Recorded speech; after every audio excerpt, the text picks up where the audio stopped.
कर मजदूरों के साथ काम करता। कभी फर्श साफ करता, कभी टाइलें लगाता, कभी दीवारें रंगता।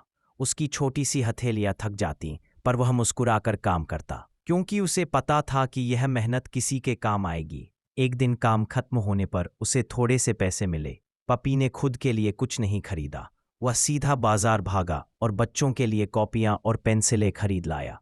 जब उसने गरीब बच्चों को वो सामान दिया, सबके चेहरे खिल उठे। पपी की आंखों में भी चमक थी। पहली बार उसे एहसास हुआ कि असली खुशी देकर मिलती है, लेकर नहीं। अगले दिन पप्पी फिर जल्दी उठ गया। शरीर थका था, हाथों पर हल्की चोटें भी थीं, लेकिन बच्चों की मुस्कान याद आते ही उसकी थकान गायब हो गई। वह उसी इमारत पर पहुंचा जहां वह मजदूरों के साथ काम करता था। आज उसका काम थोड़ा मुश्किल था। पूरा कमरा रंगना, छोटे छोटे हाथों से रोलर पकड़ना कठिन था। फिर भी वह पूरी कोशिश से दीवारों को चमका रहा था। काम खत्म होने के बाद पप्पी को थोड़े और पैसे मिले। बाहर निकला तो उसने देखा वही बच्चे उसकी राह देख रहे थे। पप्पी ने बिना देर किए उनके लिए कुछ मिठाइयाँ खरीद लीं। जब बच्चों ने उसे गले लगाया, पप्पी की आंखें नम हो गईं। उसके लिए यही उसका असली परिवार था। अब पप्पी की मेहनत पूरे मोहल्ले में चर्चित होने लगी थी। लोग हैरान थे कि इतना छोटा पप्पी रोज इतना बड़ा काम कैसे कर लेता है।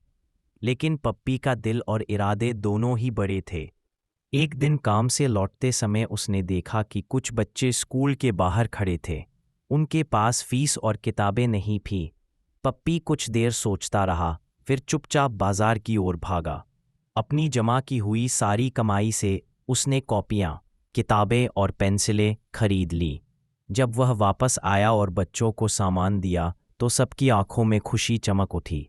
उन बच्चों ने कहा, तुम हमारी जिंदगी बदल रहे हो।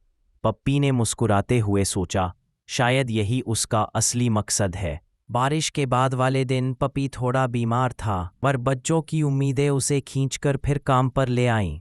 उसने दीवारों की पुताई पूरी की और थोड़े पैसे मिले। उसी समय उसे पता चला कि मोहल्ले के कुछ बच्चों को स्कूल में एडमिशन के लिए यूनिफॉर्म चाहिए। पप्पी ने बिना एक पल सोचे अपनी सारी बचत निकाल ली। बाजार जाकर उसने छोटे छोटे साइज की यूनिफॉर्म खरीदी और शाम को बच्चों को बुलाकर उन्हें पहनाई। बच्चे दर्पण में खुद को देखकर खुशी से उछलने लगे। एक बच्ची ने पप्पी का हाथ पकड़कर कहा, तुम्हारी वजह से हम स्कूल जा पाएंगे। पप्पी की आंखें चमक उठीं।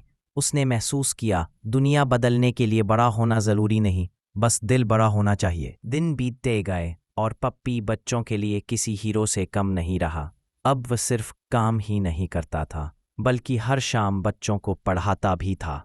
मिट्टी से भरी जमीन पर वह छोटी सी लकड़ी से अक्षर बनाकर उन्हें लिखना सिखाता। बच्चे हंसते, सीखते और पप्पी को प्यार से टीचर भैया बुलाते। एक शाम भारी बारिश होने लगी। पप्पी काम